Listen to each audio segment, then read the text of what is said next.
Hello guys, welcome back to Mahi updates educational YouTube channel. State scholarship ಅಪ್ಡೇಟ್ಗೆ ನಿಮಗೆ ಸ್ವಾಗತ. Guys, ಸಾಕಷ್ಟು ಜನ ವಿದ್ಯಾರ್ಥಿಗಳು ಹೆಚ್ಚಿಗೆ ಕಾಮೆಂಟ್ ಮಾಡಿ ಕೇಳಿರೋದೇನೆಂದ್ರೆ, ನಾವು SSP ಸ್ಕಾಲರ್ಶಿಪ್ 2022-23ನೇ ಸಾಲಿನಲ್ಲಿ ನಮಗೆ SSP ಸ್ಕಾಲರ್ಶಿಪ್ ಅಲ್ಲಿ ಯಾವೊಂದು 3 ಸ್ಕಾಲರ್ಶಿಪ್ಸ್ ಇದಾವೋ ಆ ಒಂದು 3 ಸ್ಕಾಲರ್ಶಿಪ್ ಅಮೌಂಟು ಬೇಕು, ನಾವು ಯಾವ ತರ ಒಂದು ಸ್ಕಾಲರ್ಶಿಪ್ ಅಮೌಂಟ್ ಪಡ್ಕೊಳ್ಳೋದು ಅಂತ ವಿದ್ಯಾರ್ಥಿಗಳು ಕೇಳ್ತಿದ್ದಾರೆ. ಈಗ ಅದು ಯಾವ ತರ ನಿಮಗೆ 1 ಲಕ್ಷವರೆಗೂ ಕೂಡ ಅಮೌಂಟ್ ಯಾವ ತರ ಪಡ್ಕೋಬಹುದು SSP ಅಂಡರ್ ಅಲ್ಲಿ ಬರುವಂತಹ ಸ್ಕಾಲರ್ಶಿಪ್ಸ್ ಅನ್ನೋದನ್ನ ನಿಮಗೆ ಡೀಟೇಲ್ ಆಗಿ ತಿಳಿಸ್ಕೊಡ್ತೀನಿ. ಎಲ್ಲ ಒಂದು ವಿದ್ಯಾರ್ಥಿಗಳು ವಿಡಿಯೋ ಕೊನೆವರೆಗೂ ನೋಡಕ್ ಟ್ರೈ ಮಾಡಿ. ಅದಕ್ಕೆ ಮುಂಚೆ ಯಾರು ನಮ್ಮ ಚಾನಲ್ ಇನ್ನೂ ಸಬ್ಸ್ಕ್ರೈಬ್ ಮಾಡ್ಕೊಂಡಿಲ್ಲ ಸಬ್ಸ್ಕ್ರೈಬ್ ಮಾಡ್ಕೊಳ್ಳಿ. ಕೆಳಗಡೆ ರೆಡ್ ಕಲರ್ ಅಲ್ಲಿ ಸಬ್ಸ್ಕ್ರೈಬ್ ಅಂತ ಕಾಣ್ತಿರುತ್ತೆ, ಅದ್ರ ಮೇಲೆ ಕ್ಲಿಕ್ ಮಾಡಿ ಸಬ್ಸ್ಕ್ರೈಬ್ ಮಾಡ್ಕೊಳ್ಳಿ. ಮತ್ತೆ ಇನ್ನೂ ಯಾರು ವಿಡಿಯೋಗೆ ಲೈಕ್ ಮಾಡಿಲ್ಲ ಲೈಕ್ ಮಾಡ್ಕೊಳ್ಳಿ. ನೋಡಿ, ಯಾಕಂದ್ರೆ ನೀವು ಕೊಡೋ ಲೈಕ್ ಇಂದ ನಿಮಗೆ ಕಂಟಿನ್ಯೂಸ್ ಕರ್ನಾಟಕ ಸ್ಕಾಲರ್ಶಿಪ್ ಅಪ್ಡೇಟ್ಸ್ ಆದ್ರೆ ಸಿಗ್ತಿರ್ತವೆ. ಪ್ರತಿಯೊಬ್ರು ಲೈಕ್ ಮಾಡ್ಬಿಟ್ಟೆ ವಿಡಿಯೋನ ನೋಡಿ. ಈಗ ನಾನು ಡೈರೆಕ್ಟ್ ಆಗಿ ಟಾಪಿಕ್ ಗೆ ಬರ್ತೀನಿ. ಸಾಕಷ್ಟು ಜನ ವಿದ್ಯಾರ್ಥಿಗಳು ಕೇಳ್ತಿರೋದೇನಂದ್ರೆ, ನಮಗೆ ಯಾವೊಂದು SSP ಅಂಡರ್ ಅಲ್ಲಿ ಬರ್ತಾವೋ ಆ ಒಂದು 3 ಸ್ಕಾಲರ್ಶಿಪ್ ಅಮೌಂಟ್ ನಮಗೆ ಬೇಕು ಅಂತ ವಿದ್ಯಾರ್ಥಿಗಳು ಕೇಳ್ತಿದ್ದೀರಾ. ಅದರಲ್ಲಂತೂ ಕೆಸೆಟ್ ವಿದ್ಯಾರ್ಥಿಗಳು ಅಂದ್ರೆ CET ವಿದ್ಯಾರ್ಥಿಗಳು ತುಂಬಾ ಜನ ಕಾಮೆಂಟ್ ಆದ್ರೆ ಮಾಡ್ತಿದ್ದೀರಾ. ಯಾಕಂದ್ರೆ ಈಗ CET ಫೀಸ್ ಎಲ್ಲ ಹೆಚ್ಚಿಗೆ ಮಾಡ್ತಿದ್ದಾರೆ, ಅದರಿಂದ ನಾವು ಏನ್ ಮಾಡೋದು ಅಂತ ಸಾಕಷ್ಟು ಜನ ವಿದ್ಯಾರ್ಥಿಗಳಲ್ಲಿ ಡೌಟ್ ಆದ್ರೆ ಇದೆ. ನೋಡಿ, ಈಗ ಮೊದಲನೇದಾಗಿ ವಿದ್ಯಾರ್ಥಿಗಳಿಗೆ 3 ಸ್ಕಾಲರ್ಶಿಪ್ ಯಾವಂದ್ರೆ SSP ಅಂಡರ್ ಅಲ್ಲಿ ಬರವು. ಒಂದು ಸ್ಟೇಟ್ ಸ್ಕಾಲರ್ಶಿಪ್, ಇದು ಯಾವೊಂದು SC/ST ವಿದ್ಯಾರ್ಥಿಗಳಿಗಂದ್ರೆ ಆದ್ರೆ SSP ಅಂತಾನೆ ಬರುತ್ತೆ. ಇದು ವಿದ್ಯಾಸಿರಿ ಅಂತ ಬಂದ್ಬಿಟ್ಟು OBC ವಿದ್ಯಾರ್ಥಿಗಳಿಗೆ ಬರುತ್ತೆ. ಈಗ ಎಲ್ಲ ಒಂದು SSP ಅಂಡರ್ ಅಲ್ಲೇ ಬರ್ತವೆ ಪ್ರತಿಯೊಂದು, ಅದನ್ನು ಓವರ್ ಆಲ್ SSP ಅಂತ ಕರೀತಾರೆ. ಒಂದು SSP ಸ್ಕಾಲರ್ಶಿಪ್, 2 ರೈತ ವಿದ್ಯಾನಿಧಿ ಸ್ಕಾಲರ್ಶಿಪ್, ನಮ್ಮ ಒಂದು ಮಾನ್ಯ ಮುಖ್ಯಮಂತ್ರಿಗಳು ಘೋಷಣೆ ಮಾಡಿದ್ದ ಒಂದು ಮುಖ್ಯಮಂತ್ರಿ ಸ್ಕಾಲರ್ಶಿಪ್ 2. ಮೂರನೇದು ಹೊಸದಾಗಿ ಆಡ್ ಮಾಡಿರೋದು ಯಾವ್ದಂದ್ರೆ ಕಟ್ಟಡ ಕಾರ್ಮಿಕರ ಸ್ಕಾಲರ್ಶಿಪ್. ಮೊದಲು ಅದೇ ಸಪರೇಟ್ ಡಿಪಾರ್ಟ್ಮೆಂಟ್ ಇತ್ತು, ಈಗ ಅವರು ಆ ಒಂದು ಸ್ಕಾಲರ್ಶಿಪ್ ಅನ್ನು ಕೂಡ SSP ಗಾದ್ರೆ ಕೊಲಾಬ್ರೇಟ್ ಮಾಡಿದ್ದಾರೆ. ನೋಡಿ, ಈಗ ಈ ಒಂದು 3 ಸ್ಕಾಲರ್ಶಿಪ್ 1 ಲಕ್ಷವರೆಗೂ ಪಡೆಯೋದು ಹೇಗೆ ಅಂತ ಹೇಳ್ತೀನಿ ವಿದ್ಯಾರ್ಥಿಗಳಿಗೆ. ಈಗ ಮೊದಲನೇದಾಗಿ ನಿಮ್ದು ಇನ್ಕಮ್ ಸರ್ಟಿಫಿಕೇಟ್ ಅಲ್ಲಿ ಇನ್ಕಮ್ ಎಲ್ಲ ಒಂದು ಎಲಿಜಿಬಲ್ ಇದ್ರೆ ಕಾಮನ್ ಆಗಿ ನಿಮಗೆ SSP ಸ್ಕಾಲರ್ಶಿಪ್ ಬರುತ್ತೆ. ಈಗಾಗಲೇ PUC ವಿದ್ಯಾರ್ಥಿಗಳಿಗಾದ್ರೆ PUC ಅಲ್ಲೆಲ್ಲ ನಿಮ್ಗೆ ಬಂದಿರುತ್ತೆ. ಅದೇ ರೀತಿ ನೀವು ಆಲ್ರೆಡಿ SSP ಒಂದು ಸ್ಕಾಲರ್ಶಿಪ್ ಗಾದ್ರೆ ಎಲಿಜಿಬಲ್ ಇರ್ತೀರಾ. ಮೊದಲನೇದು SSP ಸ್ಕಾಲರ್ಶಿಪ್ ಆದ್ರೆ ಬರುತ್ತೆ. ನೋಡಿ, ಇಂಜಿನಿಯರಿಂಗ್ ವಿದ್ಯಾರ್ಥಿಗಳಿಗಾದ್ರೆ 18,200 ರೂಪಾಯಿ ಆದ್ರೆ ಒಂದು ಸ್ಕಾಲರ್ಶಿಪ್ ಬರುತ್ತೆ.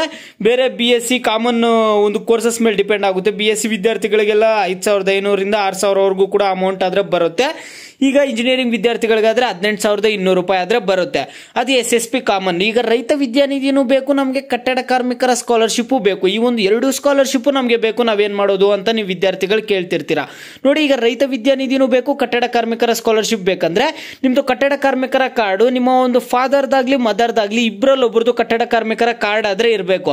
ಯಾಕಂದ್ರೆ ಒಬ್ರದಿದ್ರೆ ಸಾಕು, ಇಬ್ಬರದ್ ಬೇಡ. ಯಾರ ಹೆಸರು ಮೇಲೆ ಲ್ಯಾಂಡ್ ಇಲ್ವೋ ಅವ್ರದ್ದಾದ್ರೆ ಕಟ್ಟಡ ಕಾರ್ಮಿಕರ ಕಾರ್ಡ್ ಮಾಡಿಸಿ. ಬೆಟರ್ ನಿಮ್ಮ ಒಂದು ನಮ್ಮ ಮದರ್ ಹೆಸರು ಮೇಲೆ ಲ್ಯಾಂಡ್ ಇಲ್ಲ ಅಂದ್ರೆ ಅವರದ್ದೇ ಒಂದು ಕಟ್ಟಡ ಕಾರ್ಮಿಕರ ಕಾರ್ಡ್ ಆದ್ರೆ ಈಗಲೇ ಮಾಡಿಸಿ. ಯಾರ್ದೊಂದು ಕಾರ್ಡ್ ಇಲ್ವೋ ಆ ಒಂದು ಕಾರ್ಡ್ ಆದ್ರೆ ಮಾಡಿಸಿ.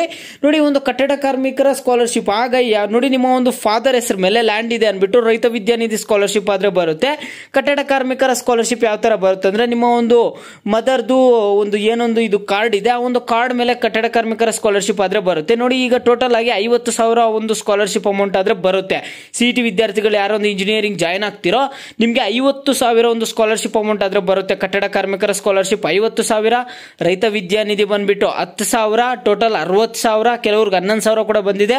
60 ಇದೊಂದು 20,000, ಟೋಟಲ್ ಆಗಿ 80,000 ಬರುತ್ತೆ. ಮತ್ತೆ ಸಪರೇಟ್ ಆಗಿ ಒಂದು ಶ್ರೀ ಕ್ಷೇತ್ರ ಧರ್ಮಸ್ಥಳ ಸ್ಕಾಲರ್ಶಿಪ್ ಅಂತ ಇದೆ, ನ್ಯಾಷನಲ್ ಸ್ಕಾಲರ್ಶಿಪ್ ಅಂತ ಇದೆ. 1 ಲಕ್ಷವರೆಗೂ ಕೂಡ ಸ್ಕಾಲರ್ಶಿಪ್ ಆದ್ರೆ ಪಡ್ಕೋಬಹುದು. ನಿಮ್ಗೆ 100% ಪಕ್ಕ SSP ಅಂಡರ್ ಅಲ್ಲೇ ಬರುವಂತಹ ಸ್ಕಾಲರ್ಶಿಪ್ ಮಾತ್ರ ನಿಮ್ಗೆ ಎಷ್ಟು ಬರುತ್ತೆ ಅಂದ್ರೆ 80,000 ವರೆಗೂ ಕೂಡ ಈ ಒಂದು ಸ್ಕಾಲರ್ಶಿಪ್ ಅಮೌಂಟ್ ಆದ್ರೆ ನಿಮ್ಗೆ ವಿದ್ಯಾರ್ಥಿಗಳಿಗೆ ಬರುತ್ತೆ. ಈ ತರ ನೀವು ಈ ಒಂದು 3 ಸ್ಕಾಲರ್ಶಿಪ್ ಅಮೌಂಟ್ ಅನ್ನು ಕೂಡ ಈಸಿಯಾಗಿ ಪಡ್ಕೋಬಹುದು. ನೋಡಿ, ಮೊದಲನೇದಾಗಿ SSP ಕಾಮನ್ ಆಗಿರುತ್ತೆ. ನಿಮ್ದು ಕನ್ಸ್ಟ್ರಕ್ಷನ್ ಕಾರ್ಡ್ ಇಲ್ಲ ಅಂದ್ರೆ ಈಗಲೇ ಮಾಡಿಸಿ. ನಿಮ್ಮ ಒಂದು ಡಿಸ್ಟಿಕ್ ಅಲ್ಲಿ ತಾಲೂಕಲ್ಲಿ ಕಟ್ಟಡ ಕಾರ್ಮಿಕರ ಆಫೀಸ್ ಆದ್ರೆ ಇರುತ್ತೆ, ಅಲ್ಲೋಗಿ ಮಾಡಿಸಿ. ವಿದ್ಯಾರ್ಥಿಗಳು ನೋಡಿ, ನಿಮಗೆ ಈ ತರ ಒಂದು ಈಗ ಫೈನಾನ್ಷಿಯಲಿ ಪ್ರಾಬ್ಲಮ್ ಇರುವಂತಹ ಫ್ಯಾಮಿಲೀಸ್ಗೆಲ್ಲ ಈ ಒಂದು ಸ್ಕಾಲರ್ಶಿಪ್ ಅಮೌಂಟ್ ತುಂಬಾನೇ ಹೆಲ್ಪ್ ಆಗುತ್ತೆ. ಸಾಕಷ್ಟು ಜನ ಸ್ಕಾಲರ್ಶಿಪ್ ಅಮೌಂಟ್ ಅನ್ನ ಇದ್ರ ಮೇಲೆ ಬೇಸಿಸ್ ಮೇಲೆ ಇಟ್ಕೊಂಡೇ ಓದ್ತಿರ್ತಾರೆ. ಈ ಬಾರಿ ಎಲ್ಲ ತುಂಬಾ ಲೇಟ್ ಆಗ್ತಿದೆ. ಕೋವಿಡ್ ಇಂದ ಸ್ವಲ್ಪ ಸ್ಕಾಲರ್ಶಿಪ್ಸ್ ಹಾಕೋದು ಪ್ರಾಬ್ಲಮ್ಸ್ ಆಗ್ತಿದಾವೆ. ಮೊದಲು ಕೋವಿಡ್ ಮುಂಚೆ ಎಲ್ಲ ಒಂದು ಟೈಮ್ ಟು ಟೈಮ್ ಸ್ಕಾಲರ್ಶಿಪ್ಸ್ ಆದ್ರೆ ಆಗ್ತಿದ್ರು, ಈಗ ಡಿಲೇ ಮಾಡ್ತಿದ್ದಾರೆ. ಆದ್ರೆ 100% ಅಂತೂ ಈ ಒಂದು ಸ್ಕಾಲರ್ಶಿಪ್ಸ್ ಹಾಕೇ ಆಗ್ತಾರೆ. ಇದು ಗವರ್ನಮೆಂಟ್ ಸ್ಕಾಲರ್ಶಿಪ್ಸ್, ಇವೆಲ್ಲ 100% ಬರುವಂತಹ ಸ್ಕಾಲರ್ಶಿಪ್ಸ್. ವಿದ್ಯಾರ್ಥಿಗಳು ನೀವು ಯಾರು ಭಯ ಪಡುವಂತ ಅವಶ್ಯಕತೆ ಇಲ್ಲ. ಎಲ್ಲ ವಿದ್ಯಾರ್ಥಿಗಳಿಗೂ ಸ್ಕಾಲರ್ಶಿಪ್ ಅಮೌಂಟ್ ಆದ್ರೆ ಬಂದೇ ಬರುತ್ತೆ. ಈ ತರ ನೀವು 3 ಸ್ಕಾಲರ್ಶಿಪ್ ಪಡ್ಕೋಬಹುದು. ಕ್ಲಿಯರ್ ಆಯ್ತು ಅನ್ಕೊಳ್ತೀನಿ. ಯಾಕಂದ್ರೆ ಸಾಕಷ್ಟು ಜನ ವಿದ್ಯಾರ್ಥಿಗಳಲ್ಲಿ ಡೌಟ್ ಇತ್ತು, ಇದು ಏನಂತ ರೈತ ವಿದ್ಯಾನಿಧಿ ಬಂದ್ರೆ ಕಟ್ಟಡ ಕಾರ್ಮಿಕರ ಸ್ಕಾಲರ್ಶಿಪ್ ಬರಲ್ಲ, ಕಟ್ಟಡ ಕಾರ್ಮಿಕರ ಸ್ಕಾಲರ್ಶಿಪ್ ಬಂದ್ರೆ ರೈತ ವಿದ್ಯಾನಿಧಿ ಬರಲ್ಲ ಅನ್ನೋ ಡೌಟ್ ಇತ್ತು ವಿದ್ಯಾರ್ಥಿಗಳಿಗೆ. ನಿಮ್ಗೆ SSPನೂ ಬರುತ್ತೆ, ರೈತ ವಿದ್ಯಾನಿಧಿನೂ ಬರುತ್ತೆ, ಮತ್ತೆ ಕಟ್ಟಡ ಕಾರ್ಮಿಕರ ಸ್ಕಾಲರ್ಶಿಪ್ 3 ಸ್ಕಾಲರ್ಶಿಪ್ ಬರುತ್ತೆ. ಈ ಬಾರಿ ರೈತ ವಿದ್ಯಾನಿಧಿಯಲ್ಲೂ ಇನ್ನೊಂದು ಗುಡ್ ನ್ಯೂಸ್ ಆದ್ರೆ ಕೊಟ್ಟಿದ್ದಾರೆ. ಲ್ಯಾಂಡ್ ಇಲ್ಲದೆ ಇದ್ರು ಹೊಲದಲ್ಲೂ ಕೆಲಸ ಮಾಡುವಂತಹ ಅವ್ರ ಮಕ್ಕಳು ಕೂಡ ಬರುತ್ತೆ ಅಂತಾನು ತಿಳಿಸ್ಕೊಟ್ಬಿಟ್ಟಿದ್ದಾರೆ. ಅದ್ರ ಬಗ್ಗೆನೂ ಸಾಕಷ್ಟು ಅಪ್ಡೇಟ್ಸ್ ಆದ್ರೆ ತಿಳಿಸ್ಕೊಟ್ಟಿದ್ದೀನಿ. ಇದು ಅಪ್ಡೇಟ್ಸ್. ನಿಮ್ಗೆ ಬೇರೆ ಏನಾದರೂ ಸ್ಕಾಲರ್ಶಿಪ್ ರಿಲೇಟೆಡ್ ಡೌಟ್ಸ್ ಇದ್ರೆ ಕಾಮೆಂಟ್ ಮುಖಾಂತರ ತಿಳಿಸಿ. ಸಿಗೋಣ ನೆಕ್ಸ್ಟ್ ಅಪ್ಡೇಟ್ ಜೊತೆ.